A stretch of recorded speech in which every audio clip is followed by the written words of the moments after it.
Saludo al maestro Jesús Silva Herzog Márquez, analista político, para dar también lectura, contexto a lo que hemos conocido ya como información detallada. Jesús, bienvenido. Hola, ¿Cómo estás? Buenas Pepe, noches. muy buenas noches.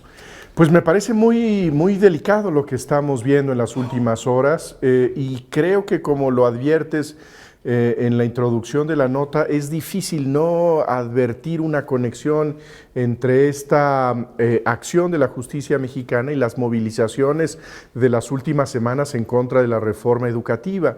Y yo creo que lo que resulta muy delicado es esta conexión, esta vinculación de la movilización política, la movilización social en contra de la reforma educativa y la intervención de las autoridades policíacas y judiciales. ¿Estará apostando el gobierno federal a que con la detención justificada o no, eso lo decidirán los jueces, estará apostando a que con esto se desinfle definitivamente un movimiento encabezado por gente que parece ya no ser de enorme influencia, sino al contrario? Bueno, me parece que es una determinación política de una gran energía frente a este movimiento disidente, pero también de considerable riesgo. Esto lo que hace es reactivarlo y reconducirlo a otros terrenos. El hecho de que el Movimiento de Regeneración Nacional, que el movimiento de Andrés Manuel López Obrador le dé su respaldo abierto, pues le da otra dimensión a esta movilización política de los maestros en el estado de Oaxaca. Déjame mostrar lo que dijo hoy Gilberto Higuera Núñez. Él es el subprocurador de la Procuraduría General de la República, quien condujo justamente este tema de la detención de los líderes o de las cabezas 1 y 2 de la coordinadora oaxaqueña. Al parecer hay un jugoso botín detrás de la coordinadora, que durante 2 años gobernó materialmente en el estado de Oaxaca, en la parte sobre todo educativa. Por ejemplo, ellos operaban con empresas contratadas por la coordinadora, transferían recursos a Rubén Núñez y a otros líderes del magisterio rebelde, les transmitían comisiones ilegalmente pactadas. Los líderes distraían los recursos mediante cheques o transferencias bancarias para beneficio propio y para financiar, te decía hace un momento, plantones y movilizaciones. Así lo explicó por la mañana Gilberto Higuera Núñez, el subprocurador. Se trata de una estrategia considerada como estratificación y concentración de recursos, tanto por parte de las empresas involucradas como por parte de la organización sindical, para evadir los controles de blanqueo de activos que establece la ley de la materia, con el claro fin de impedir el conocimiento de su origen y movilización de estos recursos, así como para ocultar el origen, los propietarios y el destino final de los mismos. Pudimos conversar con él. Le preguntamos, de acuerdo, se está actuando conforme a derecho. En respuesta a una petición del juez, se ejecuta una orden de detención y de presentación ante la autoridad para que responda por los probables delitos de manejo de recursos de procedencia ilícita. El otro maestro, Francisco Villalobos, el segundo, para que responda por el delito de robo agravado. Le decíamos al subprocurador, pero también puede leerse, tenemos derecho a leer esto como una revancha, es decir, no como un acto de justicia, sino un acto de venganza política. Esto nos contestó.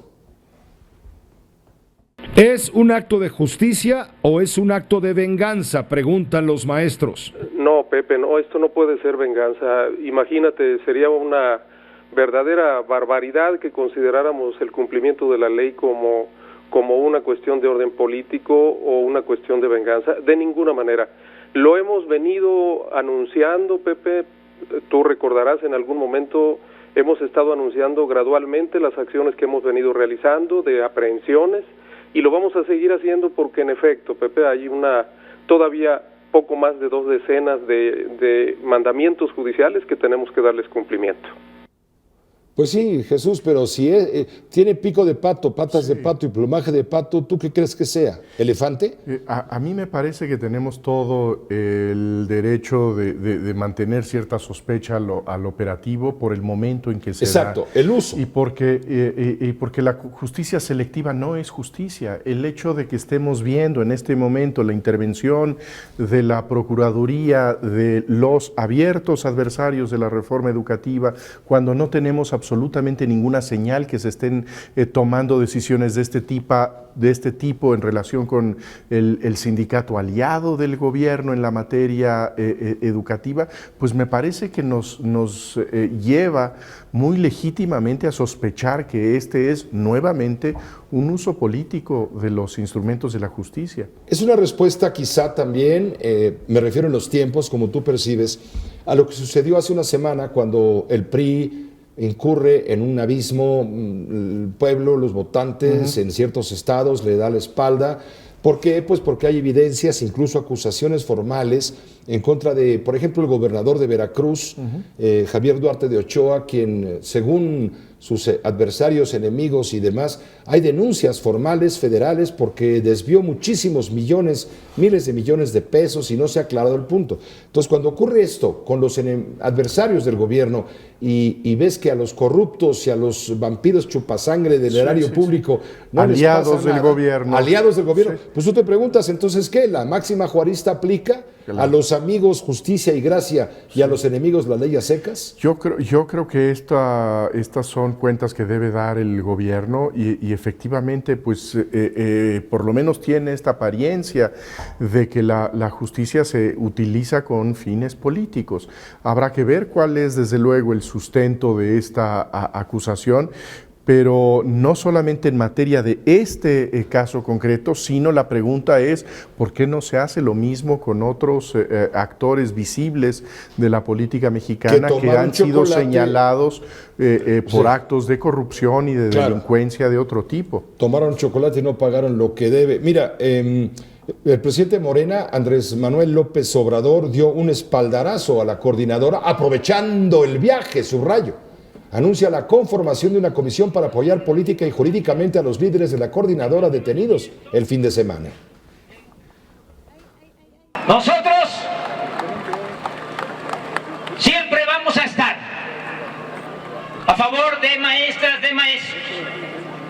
Por eso desde aquí protestamos por la detención arbitraria del secretario general y del secretario de organización de la sección 22 del Sindicato Democrático Magisterial de Oaxaca.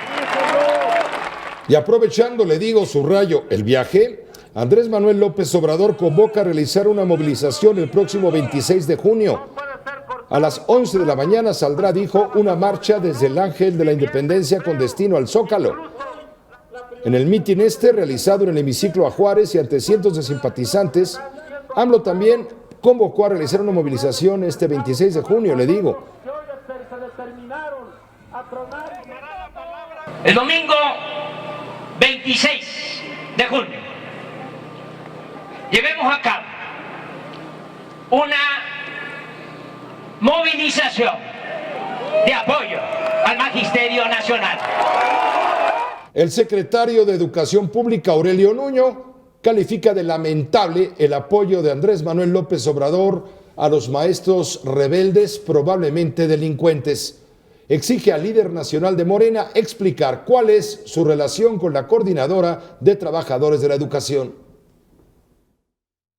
Que López Obrador nos explique a todos por qué quiere defender a un presunto delincuente que ha robado presuntamente más de 130 millones de pesos a las maestras y a los maestros de Oaxaca. Yo quiero hacer un llamado más a los maestros a que vean, a que se quiten de encima y no sigan en esta aventura a estos líderes que lo único que están buscando es defender sus privilegios. Desde la Secretaría de Educación Pública estamos abiertos al diálogo, no únicamente estamos abiertos al diálogo, sino que queremos tener un diálogo.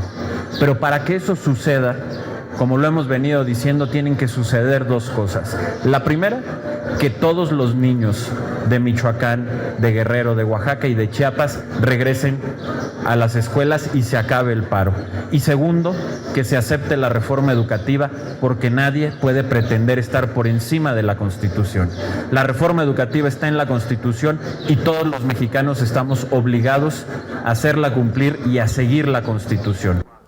Jesús, tu conclusión, por favor. Bueno, yo creo que este mensaje reciente del secretario de Educación reitera las bases para la suspicacia, y lo hace porque no solamente se trata de una intervención contra los adversarios de la reforma educativa, sino también una provocación a los aliados políticos de la Coordinadora Nacional de Trabajadores de la Educación. Es una invitación a que Andrés Manuel López Obrador se vincule con este grupo que tiene pues mucha crítica dentro de sectores amplios de la sociedad mexicana. En ese sentido, bueno, pues me parece que seguimos viendo que la justicia, que los instrumentos de la ley están en nuestro país al servicio de los intereses del poder. Jesús Silva Herzog Márquez, gracias por estar en tu espacio de los lunes con uno. Gracias. Gracias, buenas noches.